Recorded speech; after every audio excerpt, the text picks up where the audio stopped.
Cool. Thank you guys for coming. Who wants to kick us off? Anyone? Simon? Thank you. I go. Hi, Alex. When you've got a game like this where qualifications decided, top space is decided, how hard is it to get the team motivated for it? First of all, we're always playing for our badge. We're always playing for our fans. And it doesn't matter which competition it is. It could be friendly game or whatever. We're always trying to represent our club in the best way. So that's why we're going to try to show our best performance tomorrow. Is it important as well, given the defeat of the weekend, to try and get some momentum back, particularly when you've got a game at Anfield next week? Well, it's not easy, to lose the games, but it's the most important thing, I would say, how to react on the next one. And of course, we need to bounce back, and definitely we're gonna try to do our best to do it. We have an amazing team, and we're also keeping in our minds that we have a lot of games ahead of us, but we're trying to stay on our feet, and we're trying to work hard, like every day, I would say, and let's see what's gonna happen. And just on a different note, I wanted to ask you about Nico Jovio, is someone you know from Manchester City, now at Arsenal. He's obviously turned Arsenal this season to the number one for set-piece goals in the Premier League. I just wonder if you could give an insight into how he's done that and what he's like as a coach that makes him so effective. Oh, he's amazing, honestly. Amazing professional, amazing person as well. And you can see it, every single day at training ground, the way he works. He's absolutely a professional in terms of everything, and he's working so hard. He's trying to improve us on set pieces, and we're learning. Alex, just to keep on that theme about Nico, had you ever worked with a set-piece coach at any of your clubs before Manchester City, and how much time do you spend on that throughout each week compared to other clubs? To be fair, I never had a set-piece coach, obviously, no, before. Before City, I never had in my life. And I think today in modern football, it's so important. Because any set piece can make the difference, during the game. It could be 0-0, and then the last moment you can get a corner and you can score from it. So you just need to be fully focused on each set pieces, and it's not about just free kicks or corners or penalties. It's also throw-ins. So that's why we're trying to improve in all these directions. It's one of those things that people always say that players don't like doing the set-piece training because there's a lot of standing around. But, you've seen at Everton this year how many different variations you had. How does Nico manage to get the players to buy into that so well? Well, first of all of us, we are professionals, and we're trying to give our best on the pitch. Is it training ground or stadium, whatever? And it's a good question, to be fair, because as a football player, you always wants to move. You always wants to compete and play some games. So I don't know, whatever. And set piece is more like, I would say, about to be focused and just to pay attention on that.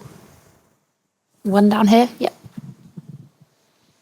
Hi, hello, Oleksandr. How was it the year at PSV? How was it for you in your career? And how was it to play together with Luuk De Jong? He's still here. You will meet him tomorrow at the pitch. Well, first of all, that was an amazing experience for me. Very important year in terms of my career. Even, if you look at on the paper, I didn't play much, or I didn't get what I really wanted, before I joined PSV. But honestly, I wouldn't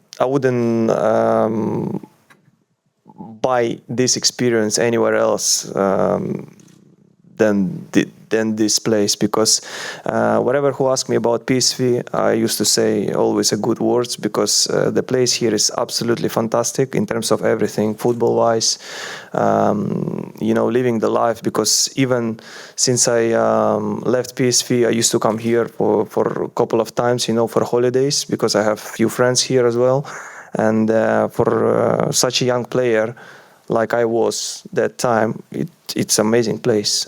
So always full stadium, fans, they always love football. Wherever they meet you, they always happy to see you. And, this is, I think, the most important thing for every football player.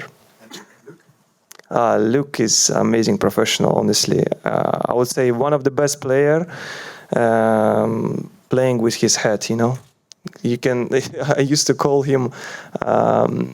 It was a bit a joke, but in a good way. I respect him so much, and he's my friend. But I used to laugh with him when you go 1v1 with the keeper, and he is close to you to give him the ball for the empty goal. It's better to chip for his head because the way he plays with his head is absolutely amazing. Ihsan? Hi, Alex. In terms of your attacking ability, we've obviously seen that so far this season, and you've received many plaudits for that. However, defensively, there's been some scrutiny in the last few weeks. How do you assess your performances so far this season? Well, I'm definitely not the guy who's gonna judge myself. I have coaching staff, I have manager who's gonna describe my games. Obviously, I know that I'm doing mistakes on and off the pitch every single day. I'm learning from it, but the most important that's understanding that all of us, we are human beings, we do mistakes, but the most important is how to react on them.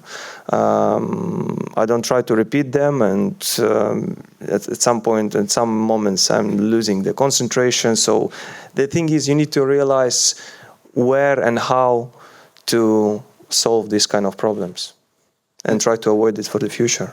And mentally, is it quite hard to deal with all the outside noise? And in terms of a defensive aspect, has it made you a bit more conscious of the defensive side of the game, or is that just outside noise to you? Well, I'm trying to be focused on the things which I'm doing every single day. I'm trying to improve myself. I'm trying to be a better version of myself, every single day. And then the rest is, honestly, if I'm going to pay attention on some things around me, which is not that important, then I'm going to lose my concentration for sure. Kaya? Hi, Alex. There's a few young guys who've travelled with the squad today. I wondered if you could just say a bit about what Ethan, Lino and Reuell have been like in training, what's impressed you about them. And I know you're only 26 yourself, but you're one of the senior players in the squad, one of the leaders. And have you said anything to them to sort of calm them ahead of potentially making their debuts tomorrow? No, they are amazing. All of them. I can see them almost every single day at training ground. The way they train, the way they're working, they definitely deserve this chance. And hopefully we can see them. We can see them very, very soon on the pitch. From my side, when I was younger, and when someone was giving me any advice, I was really appreciated. There is all of us. We are different, and we're reacting to situation in different ways. Someone maybe might think that someone is trying to teach you that maybe he thinks he is above him or whatever. But I used to react on this kind of advice very, very positive way, because when someone gives you advice with more experience, that means he's paying attention and paying his time for you. So that's why I'm always open for anyone, who is younger than me or whatever. Even now, being at 26, I'm not shy to ask some advice from Jorginho or more experienced players. And as well as talking to the guys, how important is it to show leadership in the way you play on the pitch and keeping your style going? I know, as Ihsan was focusing on there, maybe there's been a bit of scrutiny on it, but how important is it to you to keep playing your game in the way you keep playing it? Well, like I said already in the previous question,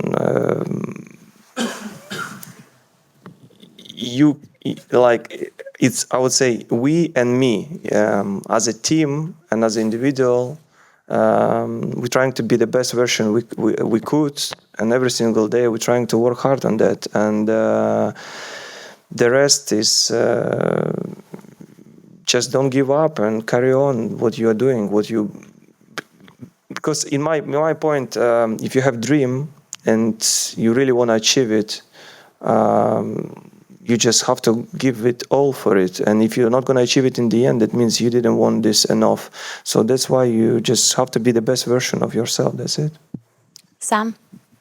Hi, Alex. sorry for the slightly unusual question, but one of the things that people are talking about in football now is maybe former players could become referees. And I wondered if you wanted to become a referee when you stopped, and if not, why not? Definitely not. Not me, because I think it's a hard job. Well, don't think I'm gonna look for something easy, right? But well, I don't know, honestly. I don't know my opinion about that. I know that it's a tough job, and I know that there was a lot of pressure around at the moment about referees and all these things. We are all human beings. We can do mistakes, but our job is try to be focused on our performances. That's it. Guys, we're going to have to stop there because Mikel's just here. So we'll leave you with Mikel. Thank you.